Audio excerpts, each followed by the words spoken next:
Hello and welcome. In today's video, I'm just going to demonstrate to you how to replace the key fob battery in this Kia remote key fob. The battery is situated just behind this panel here, so we need to remove the panel to gain access to the battery.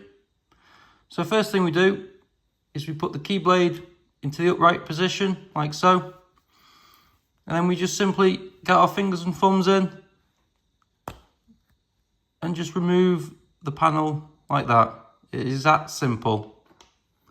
Now we just get a little flat-headed screwdriver and we just prise the battery from its housing. This key fob takes a battery with a part number of CR2032, like this one. We just get our new key fob battery and we just simply place it into the housing, making sure that the writing on this one is facing upwards, and then we know it's in its correct location. And now it's time to pop it back together. Just get the other half of the case and just click it in place. And there you go. It's all done.